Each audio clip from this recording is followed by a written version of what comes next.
جو اللہ پہ ایمان لائے ہیں ایمان تو ہے مگر رضا نہیں ہے. اللہ نے اپنی قدرت کے دلائل اتنے رکھ دیے کہ اللہ پر ایمان لانا پڑتا ہے. بھائی یہ کائنات خود سے بن نہیں سکتی, کسی نے بنایا ہے. محمد صلی اللہ علیہ وسلم کی تعلیمات بتاتی ہیں کہ آپ جھوٹے نبی نہیں ہو سکتے, سچے نبی ہیں. تو ہم سب ایمان لائے تو ہیں, مگر ایسا لگتا ہے ہم اس ایمان پہ مطمئن نہیں ہے. مجبوری ہے, جہنم میں جانا ہے, جل جائیں گے. اگر جمعے کی بھی چھوڑ دی تو یار ایسا نہ ہو قبر کا عذاب صحیح سچی مچی کا نکلے اور پھر چترول لگ رہے ہو وہاں پہ. ٹھیک ہے نا, ماں باپ کو اگر ہم نے جمع کرا دیا اولڈ ہوم میں تو مسئلہ نہ کھڑا ہو جائے, کوئی بددعا نہ لگ جائے. تو یہ سارے ڈرونے خواب اور مختلف قسم کی چیزیں ہمیں دھکا لگا کے, جیسے پرانی گاڑی ہوتی ہے نا چلنے چاہتی نہیں ہے, دھکے لگا کے اس کو چلایا جا رہا ہوتا ہے. تو اس گاڑی کو چلنے میں مزہ آئے گا ہے بھائی, اور وہ ڈرائیور جو بیٹھا ہے اس کو مزہ آئے گا. گاڑی تو چلے گی مگر اس میں لذت نہیں ہوگی.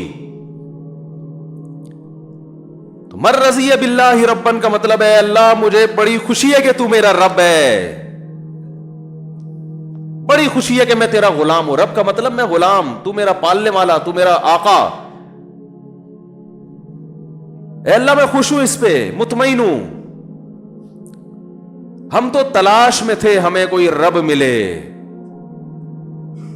ہم تو تلاش میں تھے ہمیں کوئی راستہ ملے. راستہ ہی نہیں مل رہا تھا, اب مل گیا تو خوشی. بھائی اب تو چلیں گے اس راستے پہ. ایک آدمی اندھیروں میں بھٹک رہا ہو, اسے راستہ نہ مل رہا ہو, بیچارہ کبھی ادھر کبھی ادھر کبھی ادھر کبھی ادھر, خودکشی کے خیالات آنے لگے, اور کوئی شخص آ کے اسے بتائے کہ تمہیں جدھر جانا ہے منزل تمہاری اس طرف ہے اور اس پہ راستہ تمہارا یہ روڈ ہے جو اس طرف لے کے جائے گا تمہیں, تو آپ ایک دم, اور پھر وہ دلائل سے ثابت بھی کر دے, لائٹ مار کے دکھائے, دیکھو آگے خود حکومت نے لکھا ہوا ہے سائن بورڈ پہ کہ خانے وال جانے والا راستہ یہ ہے, یہ روڈ ادھر سے مڑے گی, یوں مڑے گی, اتنے کلومیٹر کا فاصلہ رہ گیا ہے. اب آپ کو اس راستے پہ چلنے میں مزہ آنا شروع ہو جائے گا. ہمیں اسلام چونکہ فری میں مل گیا والدین سے, اس لیے ہمیں اسلام کی قدر ہے نہیں. دنیا بھٹک رہی ہے رب کی تلاش میں, دنیا اسی سوال کا جواب تلاش کر رہی ہے کہ کسی نے ہمیں پیدا کیا بھی ہے کہ نہیں کیا. اسی بحث میں وقت کو برباد کر رہے ہیں. پھر جن کو اس کا جواب ملا کسی نے پیدا کیا ہے, تو ان کو یہی نہیں پتا کہ وہ ایک ہے یا ایک سے زیادہ. کوئی پتھر کی بنی ہوئی مورتیوں کو, بھائی اس کو مزہ آ رہا ہے تبھی تو پتھر کے سامنے جھک رہا ہے. وہ سے پتا چلتا ہے کہ اللہ کی تلاش اور اللہ کے سامنے جھکنا یہ انسان کی نیچر ہے, اس میں انسان کو لذت محسوس ہوتی ہے. تبھی تو لوگوں کو صحیح خدا نہیں ملتا تو پتھروں سے بنے ہوئے خداؤں کو خود سے بنا کر ان کے سامنے جھکنا شروع کر دے. دنیا میں ہر دور میں کسی نہ کسی عنوان سے پیدا کرنے والے کی عبادت ہوتی رہی ہے. کسی نے پیغمبروں کو معبود بنا لیا, کسی نے پتھروں کو بنا لیا, کسی نے بندروں کو بنا لیا, کسی نے سورج کو بنا لیا. تو یہ سارے بھٹک رہے ہیں کہ ہمیں کوئی ایسا رب چاہیے جس کے سامنے ہم جھکیں, جس کی ہم عبادت کریں. یہ انسان کی نیچر ہے. اگر یہ نیچر نہ ہوتی تو دنیا میں اگر صدیوں سے آپ دیکھیں نا انسان, تو عبادت نہ کرنے والے زیادہ ہوتے, کرنے والے کم. جبکہ دنیا میں ہمیشہ سے عبادت کرنے والے زیادہ ہیں, چاہے وہ بتوں کی کرتے ہوں, چاہے وہ مزاروں پہ سجدے کرتے ہوں, لیکن عبادت کرنے والے ہیں. یہ فطرت ہے انسان کی. تو محمد صلی اللہ علیہ وسلم نے اس انسانیت پہ یہ احسان کیا کہ انہیں صحیح خدا کا پتہ بتا دیا, صحیح رب کا ایڈریس بتا دیا, یہ ہے, اور دلائل سے ثابت بھی کر دیا. تو بھائی جس کو صحیح رب مل جائے اس کو تو پھر یہ ٹینشن تو اس کی ختم ہو گئی کہ رب ہے یا نہیں ہے, کون سا صحیح ہے کون سا غلط ہے. اس کو تو راستہ مل گیا نا. اب اسے تو اس کو منانے میں مزہ آئے گا یا ٹینشن ہوگی؟ مزہ آئے گا بھائی. اس کو کہتے ہم تو تلاش میں تھے.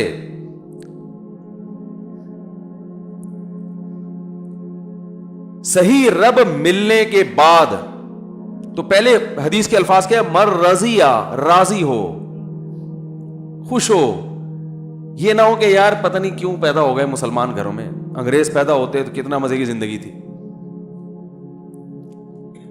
دیکھو ایک عجیب بات ہے, یہ جو خوش ہوتے ہیں نا شرابیں پی کے اور ناچ گانے کر کے, اور یہ جو اوٹ پٹانگ حرکتیں مارکیٹ میں چل رہی ہیں, اس کی مثال ایسے ہے جیسے کوئی آدمی اندھیروں میں بھٹک رہا ہو, ٹینشن سے پاگل ہو رہا ہو نا, اب ٹینشن میں آ کے وہ چرس پینا شروع کر دے.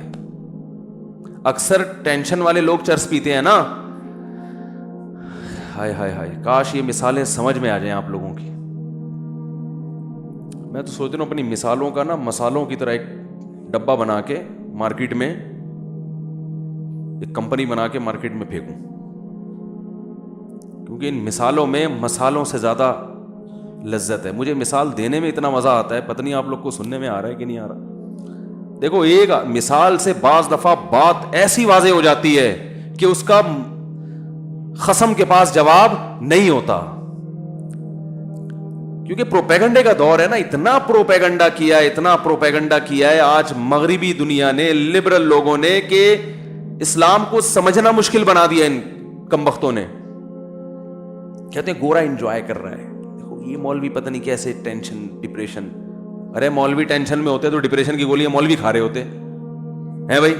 زیادہ تر لبرل لوگ ڈپریشن کی گولیاں کھاتے ہیں. ابھی کسی نے بتایا واللہ عالم کہ آغا خان ہاسپٹل کی رپورٹ ہے کہ 78% لوگ ڈپریشن میں ہے پاکستان میں. اب پتہ نہیں صحیح ہے نہیں ہے, واللہ ہے بھی کہ نہیں, بلکہ کسی معتبر آدمی نے بتایا 78% لوگ.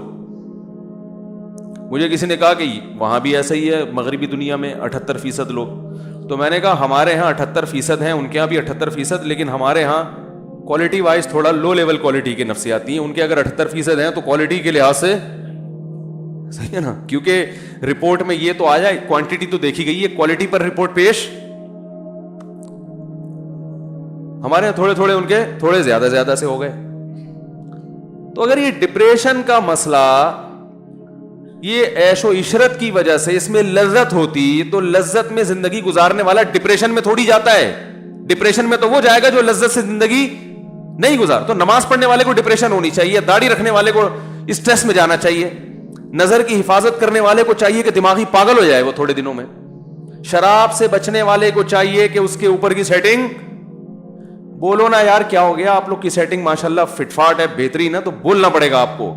ہونا یہ چاہیے کہ جو شراب سے بچ رہا ہے وہ ڈپریشن میں جا کے پاگل ہو جائے, جو چرس نہیں پی رہا وہ ڈپریشن میں جائے, کیونکہ وہ تو ٹینشن میں ہے نا.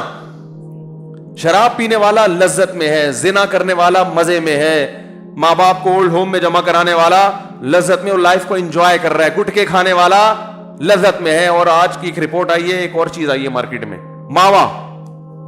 مجھے پتہ ہی نہیں تھا, ہم گٹکے کو برا والا کہہ رہے ہیں بلا وجہ. ماوا پرانا ہو گیا. اچھا, اور یہ مین پوری کیا چیز ہے؟ ماوا کی کوئی ڈگری کوئی ہے, بہن بھائی ہیں, تو کھا رہے ہیں شیشہ پی رہے ہیں, تو بھائی یہ تو خوش ہونے چاہیے. اگر اس میں واقعی لذت ہے, اس میں مزے ہیں, تو بھائی ان کو تو جو فلمیں دیکھنے والے, سینما گھروں میں جانے والوں کی لائف بہت مزے کی, ہنسی ایسی انجوائے کرنا چاہیے ان کو. وہ فلم بھی دیکھ رہے ہیں بھائی, ان کو تو زیادہ مزہ آنا چاہیے. تو میں ان مزوں کی حقیقت آپ کو ذرا 2 منٹ میں بیان کرتا ہوں. یہ ایسے ہے میرے بھائی, جو راستہ بھول گیا, منزل ہی نہیں پتا, بھٹک رہا ہے, تو ٹینشن میں آتا ہے, تو اب اس کے پاس ٹینشن کو ختم کرنے کے لیے چرس کے علاوہ کوئی راستہ نہیں ہے. آپ نے جانا تھا لاہور, بائی روڈ نکلے آپ, راستہ بھول گئے, اور ایسا بھولے کہ یہ بھی بھول گئے کہ جانا کہاں ہے. ایک تو راستہ بھولتا ہے انسان کہ چلو لاہور جا رہا تھا لیکن لاہور کا راستہ بھول گیا, کوئی بتا ہی نہیں رہا کمبخت, کوئی مل نہیں رہا بندہ, نہ کوئی سائن بورڈ ہے, بھٹکتا ہے یار, ادھر جانا ہے, کوئی کہہ رہا ادھر جانا ہے, کوئی کہہ رہا ادھر جانا ہے, کوئی کہہ رہا ادھر جانا ہے. اب آپ پریشان ٹینشن میں, فون کرو گے نا بار بار, کبھی کہاں فون کرو گے بھائی, میں گاڑی میں راستے میں ہائی وے پہ کھڑا ہوا ہوں, بچے میرے ساتھ ہیں, گھر والے میرے ساتھ ہیں, گاڑی کا پیٹرول بھی ختم ہو سکتا ہے اور ڈاکو بھی آ سکتے ہیں, مجھے راستہ بتاؤ, میں یہاں کے لیے تھوڑی, میں تو صحرا میں کھڑا ہوا ہوں. کوئی کیسی ٹینشن میں ہوگے نا آپ, پاگل ہونا شروع ہو جاؤ گے ٹینشن سے. یہ ٹینشن خدا کی قسم کم ہے, اس سے بڑی ٹینشن یہ کہ راستے میں آ کے آپ یہی بھول گئے کہ میں جا کہاں رہا تھا. تو اب آپ کے ذمہ دو کام ہے. پہلے تو یہ کہ ادھر ادھر سے پوچھو بھائی میں نکلا کہاں کے لیے تھا, میں تو بھول ہی گیا. پھر نکل جہاں جا رہا تھا پھر اس کا راستہ پتا چلے کہ وہ ہے راستہ, وہ کہاں ہے. ہائے ہائے ہائے ہائے ہائے, بہت مشکل ہے بھائی. اس زمانے میں کسی کو اونٹ پہ کو رکشے میں بٹھانا آسان ہے, کسی کو صحیح بات سمجھانا بڑا مشکل. تو دو چیزیں ایسی ہیں, اب تو آپ ڈبل ٹینشن میں نا, اب آپ روڈ پہ گھوم رہے ہو تو ایسے موقع پہ انسان کیا کرتا ہے, یار تھوڑا چائے پیتے ہیں بیٹھ کے, تھوڑا ٹینشن کیا ہوگی ہے بھائی, کم ہوگی. اور زیادہ ٹینشن میں آؤ گے, سگریٹ نئی بی پی, وہ کہتے ہیں یار اب یہ 1 دن 2 دن 10 سال ہو گئے اسی ٹینشن میں یہاں گھوم رہے ہیں, تو چلو یار کو سٹا لگاؤ, سکون حاصل کرو. ہر وہ چیز جو اس کی لذت کا سامان بنے گی وقتی طور پر, ان تمام لذتوں کو حاصل کرنے کی کوشش کرے گا ٹینشن ختم کرنے کے لیے. تو ختم کرنے کی ضرورت اسی کو ہوتی ہے جس کو ٹینشن ہو نا. تو ان چیزوں میں اگر لذت ہوتی تو بھائی ان چیزوں سے ٹینشن بڑھتی نہیں بلکہ ختم ہوتی, اور یہ ان کو ضرورت نہ ہوتی جو پہلے سے ٹینشن میں ہے.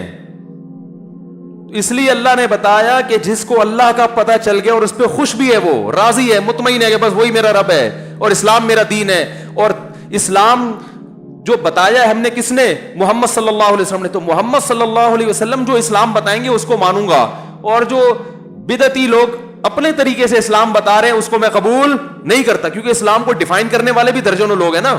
تو محمد صلی اللہ علیہ وسلم کا لایا ہوا اسلام تو فالو کروں گا, باقی کسی کا نہیں. اس چیز پہ جب اطمینان ہو گیا, اس کا مطلب اسے منزل بھی پتا چل گئی اور اسے راستہ بھی پتا چل گیا, ہر چیز اسے پتا چل گئی. تو اس میں اب اس کو مزہ آنا, اب یہ گاڑی بھگائے گا 5ویں گیئر میں, سمجھ رہے. اب یہ دائیں بائیں کوئی پیپسی لے کے کھڑا ہوا ہے, کوئی چائے لے کے, ہٹا یار پہنچنا ہے, ہوتا ہے نا. ہاں جب تھک جائیں گے چلتے چلتے, راستے میں کہیں اسٹے ہوا تو گریوی میں دودھ پتی بھی چلے گی, پان بھی چلے گا, گٹکا بھی چلے گا, لیکن یہ اصل مقصد نہیں ہے. اسٹے تو کرتے ہیں نا 4-5 گھنٹے کے بعد جا کے, تھوڑا اسٹے ہو گیا, چلو بھائی تھوڑا سا واش روم میں ہو کے آ جاؤ, ٹھیک ہے. تو وہ اسٹے تو اسلام نے بھی دیا ہے نا. 5 سارا دن نمازیں پڑھنے کا تھوڑی کا ہے, فجر پڑھو اب چلو گھر جاؤ, شاباش. یہ تھوڑی کہ وہیں بیٹھے رہو ظہر تک. حج زندگی میں ایک دفعہ کیا بس ختم ہے, کافی, ایک دفعہ بہت ہے. کرنا ہے تو غریبی ہے, نہیں تو بس زندگی میں ایک دفعہ کافی ہے. زکات ایک دفعہ ہے, قربانی فطرہ ایک دفعہ. اب یہ تھی کہ ہر روزانہ بڑی بڑی رقمیں صدقہ نکال کے خود روڈ پہ آ گئے. تو اللہ تعالیٰ نے خود انٹرٹینمنٹ کا درمیان میں بریکیں رکھی ہوئی ہیں. فجر پڑھنے آتے ہو, امام صاحب کہتے ہیں بریک کے بعد دوبارہ ظہر میں ملیں گے انشاءاللہ. کتنی لمبی بریک ہے دیکھو. حالانکہ بریک کم ہوتی ہے, پروگرام زیادہ ہوتا ہے نا, لیکن یہاں پروگرام تھوڑا ہے, بریکیں کیا خیال ہے بھائی, اتنی لمبی بریک کے بعد اللہ کہتے ہیں دوبارہ ملیں گے. تو وہ 5 ٹائم نماز پڑھنا مشکل ہو رہا ہے, نماز 5 ٹائم پڑھنا, وہ بریکیں جو ہے نا اتنی لمبی لمبی بریکیں, وہ بریکوں کو اصل بنا لیا اس نے. یہ ایسے ہی ہے جیسے ٹی وی میں کوئی پروگرام آ رہا ہو, کوئی ڈرامہ آ رہا ہو, اس میں ڈرامہ تھوڑا رہ گیا اور بریکیں زیادہ. ہر 2 منٹ کے بعد کہتے ہیں بریک کے بعد ملتے ہیں. تو انسان کہے گا بھائی اس ڈرامے کا نام بریک رکھو, بریک. یہ ڈرامہ نہیں ہے, اصل ڈرامہ ہے, اصل تو بریکیں ہیں, ایڈورٹائزمنٹ ہے, اس میں تھوڑے تھوڑے ڈرامہ ڈالا ہوا ہے.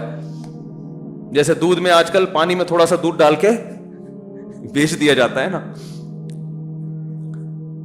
پانی میں تھوڑا سا کیا دودھ کا تڑکا لگا دیتے ہیں آج کل کہ بھائی چلو سفید ہو گیا تو پیو, کیلشیم سے بھرپور, ٹھیک, وائٹامن سے. تو اب کیا ہوگا کہ جب آپ کو پتا چل گیا کہ بھائی جانا کہاں ہے اور راستہ کون سا ہے, تو آپ چونکہ وہاں خوشی خوشی جا رہے ہیں, کوئی پھانسی کے پھندے پہ لٹکنے کے لیے تھوڑی جا رہے ہیں. پھر آپ کی اسپیڈ کیا ہو جائے گی, تیز.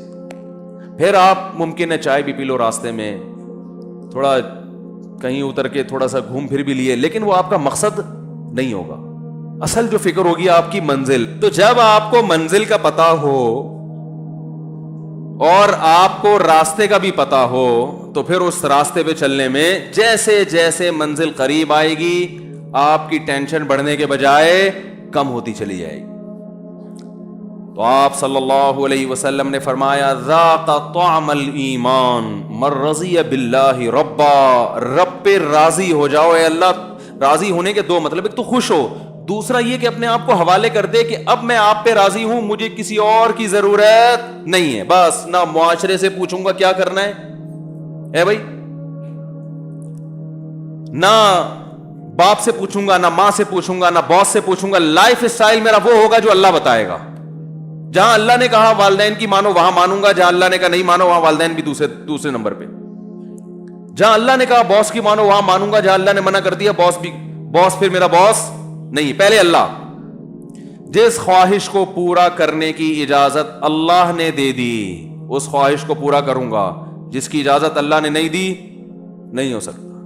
زندگی سے ہم تو کنفیوز ہوتے ہیں نا، اس سے ٹینشن ہوتی ہے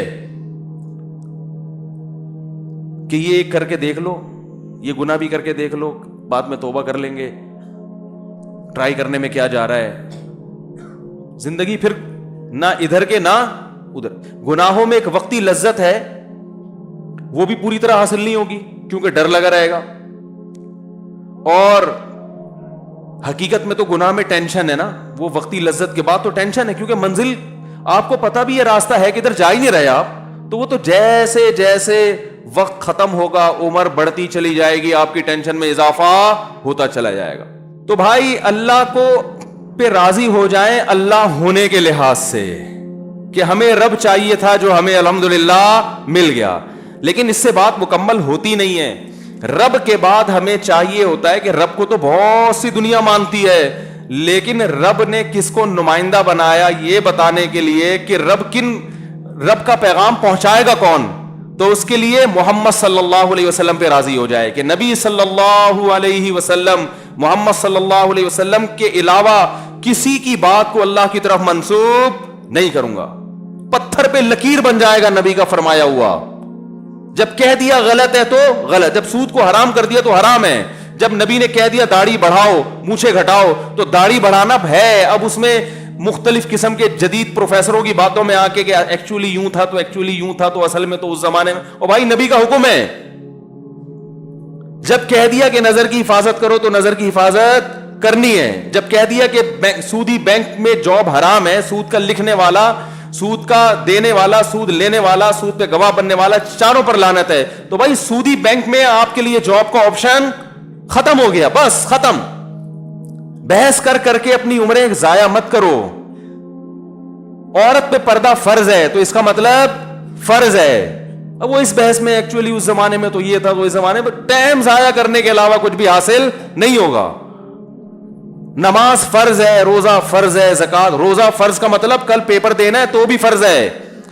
جناب پروفیسر غامدی صاحب نے جو یہ ٹیکنیکل پوائنٹ نکالا ہے نا کہ اگر صبح پیپر دینا ہے تو روزہ چھوڑ سکتے ہیں، یہ اپنی خود ساختہ شریعت ہے. یہ محمد صلی اللہ علیہ وسلم کا لایا ہوا دین نہیں ہے. فمن شہید منکم الشہر فلیصم. اللہ فرماتے ہیں جس کی زندگی میں رمضان کا مہینہ آئے گا اس پہ لازم ہے کہ وہ روزہ رکھے. صرف مسافر مریض کو رخصت دی، اس کے علاوہ کسی کو رخصت نہیں ہے. تو رکھنا پڑے گا آپ کو. نماز پڑھنی ہے ہر قیمت پہ. بیمار ہو، کیسے خواتین شاپنگ کرنے جاتی ہیں نماز چھوڑ دیتی ہیں، جہازوں میں نمازیں چھوڑی جا رہی ہیں، بیمار ہو گئے نمازیں چھوڑی جا رہی ہیں، ابا کی طبیعت چونکہ خراب ہے تو نماز. بھائی اللہ نے آپشن نہیں رکھا ہے نماز چھوڑنے کا، پڑھنی پڑے گی آپ کو. بیمار ہو، فالج میں آ گئے، شوگر میں آ گئے، کچھ بھی ہو، طریقہ آسان کر دیا. بھائی کھڑے ہو کے نہیں پڑھ سکتے، بیٹھ کے نہیں پڑھ سکتے، لیٹ کے پڑھو. قضا کرنے کا آپشن نہیں ہے. تو ہم چونکہ کنفیوز ہے نا، کرنا ہے کہ نہیں کرنا ہے، تو کنفیوز آدمی کسی بھی چیز میں مطمئن نہیں ہوتا. آپ لاہور جا رہے ہیں، آپ کہہ رہے ہیں چلو پہلے کھانے والے جاؤں یا پہلے لاہور جاؤں یا پہلے کوئٹہ کی چکر لگا لوں، تو اور گاڑی اس اسٹائل میں ڈرائیو کر رہے ہو تو گاڑی کی سپیڈ بولو بھائی ہوگی 5ویں گیئر میں ڈالو گے ہی نہیں. آپ یہی سوچتے رہو گے یار پشاور مناسب رہے گا یا لاہور مناسب رہے گا، یا تو دونوں ایک ہی راستے پہ آ رہے ہو نا پھر تو ٹھیک ہے. دونوں کا راستہ اگر الگ الگ ہے تو آپ کو کسی بھی سفر میں مزہ نہیں آئے گا. ہم اسلام کو فالو کر رہے ہیں اور اسلام کے علاوہ کفر کا راستہ وہ بالکل اپوزٹ ہے. دونوں راستوں پہ چلنا چاہتے ہیں تو کسی بھی راستے پہ چلنے کا مزہ نہیں آئے گا. تو ایک چیز پہ ڈٹ جائے، من رضی باللہ ربا، اے اللہ تو میرا رب ہے، بس میں اس پہ مطمئن ہو گیا، جو تو کہے گا وہ حرف آخر. وبالاسلامی وبمحمد النبی اور وبالاسلامی دینا، اور نبی صلی اللہ علیہ وسلم جو دین لے کر آئے ہیں اس کا نام کیا ہے؟ بولتے کیوں نہیں بھائی؟ اسلام. بس اسلام، اسلام کے علاوہ کوئی آپشن نہیں ہے. سمجھا پا رہا ہوں اپنی بات؟ پھر مزہ آئے گا اسلام کا انشاءاللہ. پھر ایسا ٹیسٹ ہے نا اسلام میں، ایسی لذت ہے کہ انسان دنیا چھوڑ دے اسلام چھوڑنے کے لیے تیار نہیں ہوگا. ایسی لذت اللہ نے رکھی ہے اسلام میں، اور لوگوں نے قربانیاں دی ہیں. رسول اللہ صلی اللہ علیہ وسلم نے فرمایا کان ممن کان قبلکم یؤخذ الرجل فیحفر له فی الارض فیؤتى بالمنشار فیوضع على مفرق راسه ثم یجعل شقین ولا یصده ذلك عن دینی. فرمایا پچھلی امتوں میں ایک شخص کو جو اسلام پہ چلتا تھا لایا جاتا تھا، اس کے لیے گڑھا کھود کے اس کو اس میں آدھا دفن کیا جاتا، پھر ایک آڑا لا کے اس کے سر کے بیچ میں رکھ کے اس کے 2 ٹکڑے کر دیے جاتے، مگر وہ اسلام چھوڑنے کے لیے تیار نہیں ہوتا. کیونکہ نیچر ہے نا، انسان کی فطرت ہے یہ. پھر اس پہ جب آپ چلو گے تو آپ کو خوش رہنے کے لیے گٹکوں کی ضرورت نہیں پڑے گی، زنا کی ضرورت نہیں پڑے گی، ڈراموں فلموں کی ضرورت نہیں پڑے گی. آپ کہہ سکتے ہو ہم تو نماز پڑھتے ہیں مزہ نہیں آ رہا. بھائی پہلے عادت تو ٹیسٹ گین کرنا پڑتا ہے نا. دیکھو یہ جب کمپنیاں نئی نئی پروڈکٹ جب ان کی مارکیٹ میں آتی ہیں تو لوگوں کو اس کا عادی بنانے کے لیے فری میں بانٹتی ہیں. کہتے ہیں نا تھوڑا ٹیسٹ گین ہونے تو. کتنی لذیذ چیز ہو، پہلی دفعہ لذیذ نہیں لگتی انسان کو. وجہ اس کی ہے کہ اپنی عادت خراب کر دی اس نے. شہد مزے کی چیز ہے، اچھا لگتا ہے آج کل بچوں کو. چاکلیٹوں میں زیادہ مزہ ہے، شہد پلاؤ مزہ ہی نہیں آئے گا. پی جائیں گے. دیسی گھی پلاؤ، حالانکہ لذت کس میں ہے؟ وہ بھائی دیسی گھی میں. ہمیشہ سے کھاتے آ رہے لوگ، مرتے ہیں دیسی گھی پہ، ملتا نہیں. دودھ میں لذت ہے، وہ نہیں پیئیں گے، چائے پیئیں گے اس کی جگہ. تو آپ نے اپنا ٹیسٹ چونکہ خراب کر دیا ہے تو کچھ دن ٹیسٹ گین بولتا کیوں نہیں یار، کیا ہوگا، کرنا پڑے گا. کچھ تھوڑا سا عادت ڈالنی پڑے گی، پھر مزہ آئے گا. آپ کو پتا ہے زیتون ہمارے یہاں نہیں کھایا جاتا، لوگ کہتے ہیں پتہ نہیں عجیب سا کھائے نہیں آ رہا، حالانکہ وہ زیادہ مزے کا ہے. جن کو زیتون کی عادت ہے وہ یہ تیل نہیں کھا سکتے، وہ تو پیتے ہیں بوتلیں بھر بھر کے زیتون کی. تو ہمارا ٹیسٹ منہ کا خراب ہو چکا ہے. ہمیں زیتون اچھا نہیں لگ رہا، ہمیں دیسی اچھا نہیں لگ رہا، ہمیں دیسی انڈا اچھا نہیں لگ رہا آج کل، دیسی مرغی اچھی نہیں لگ رہی، دمبے کا گوشت، دمبے کی چربی اچھی نہیں لگ رہی. اب بولیں گے لوگ کیا مثالیں دے رہے بھائی ہیں؟ تو ہو گیا، کمپلیٹ ہو گیا. اچھا 2-3 منٹ ہے. وہ چندہ بندہ کر رہے ہیں نا، انہوں نے کہا پہلے کیا کرو ورنہ لوگ بھاگ جاتے ہیں. ہاں سنو تو نہیں بات. تو ٹیسٹ گین کرنا پڑتا ہے. کسی بھنگی کو پہلی دفعہ نہلاؤ وہ بے ہوش ہو جائے گا کہ یار یہ کیا، میں صاف ستھرا کیوں ہو گیا ہے، یہ کیا ہو گیا، یہ بدبو ہی نہیں آ رہی. اور بھائی کچھ دن نہا دھو کے سفید کپڑے خوشبو لگا کے اس کو گن پوائنٹ پہ اس کو سروس کروانی پڑے گی تھوڑے دنوں تک. اس کے بعد اس کو اس میں اتنا مزہ آئے گا، وہ کہے گا یار اس گوبر میں تو بدبو تھی، مزہ تھوڑی تھا. تو کچھ تبلیغ والے چلہ لگواتے ہیں جماعت میں کہ 40 دن انسان کسی چیز کو پراپر کرتا ہے تو اس کی عادت پڑ جاتی ہے. اس لیے کہتے ہیں بھائی تبلیغ میں نکل کے چلہ تو لگاؤ نا. اب بہت سے لوگ کہتے ہیں وہ چلہ لگایا وہ بھی انسان کا بچہ نہیں ہے. تو بھائی وہ 40 سال اس نے گند میں گزار دیے تو چلے کا وہ اثر ہوا نہیں اس کے اوپر. اس کا یہ مطلب نہیں کہ چلے کی اہمیت کم ہے. اس نے تو کچھ نہ کچھ سیٹنگ کی ہے، لیکن وہ بھی ایک حد تک کر سکتے ہیں نا. تو اس کے لیے پھر کہتے ہیں بھائی 4 مہینے لگا لو، 3 چلے لگاؤ، تمہارا ایک چلے سے سیٹنگ پہ آنے والے نہیں ہو. پھر اس میں اس پر بھی مدار ہوتا ہے کہ چلہ کن لوگوں کے ساتھ لگا رہے ہیں. اگر جن کے ساتھ لگا رہے ہیں وہ سارے ایک ہی جیسے ہیں تو وہ چلہ وہ 4 مہینے بھی لگا لو گے تو وہ فائدہ نہیں ہوگا. صحبت کن لوگوں کی ہے؟ ایسے لوگوں کے ساتھ جو نیک ہیں، عبادت گزار ہیں، راتوں کو اللہ سے اٹھ کے مانگنے والے ہیں، اپنے وقت کو ضائع نہیں کرتے. ان کے ساتھ سہروزہ لگاؤ گے تو وہ عام آدمی کے ساتھ چلے کے برابر. تبھی تو صحبت کی بڑی اہمیت اسلام میں ہے. صحابہ صحابی کیوں بنے؟ نبی کی صحبت اٹھائی ہے. علم تو بہت سے تابعین کے پاس صحابہ سے زیادہ تھا. بعض تابعین اتنے بڑے عالم گزرے کہ صحابہ بھی ان کے مجلس میں بیٹھا کرتے تھے. لیکن درجہ کس کا زیادہ ہے؟ کیونکہ بھائی صحبت نبی کی اٹھائی ہے. تابعین کا درجہ زیادہ ہے یا آج کسی عالم کا؟ بہت سے تابعین عالم نہیں تھے، مقام بڑا کیونکہ انہوں نے کس کی صحبت اٹھائی؟ صحابہ کی. تو اہل اللہ میں کس کی صحبت میں؟ آپ تبلیغ میں وقت نہیں لگا سکتے، کسی خانقاہ میں کسی اللہ والے کے پاس جا کے بیٹھ جاؤ، کچھ ٹائم ان کے ساتھ گزارو گے تو پھر آہستہ آہستہ انشاءاللہ ٹیسٹ گین ہونا شروع ہو جائے گا. سمجھ میں آیا؟ تو یہ ہے اسلام کی لذت اور اسلام کا ذائقہ. پھر اسلام سے پیچھے ہٹنا آسان نہیں ہوگا انشاءاللہ. اور اگر کبھی غلطی ہو جائے تو توبہ کا دروازہ کھلا ہے، بعض دفعہ غلطی بھی ہو جاتی ہے انسان سے. اللہ تعالی ہم سب کو عمل کی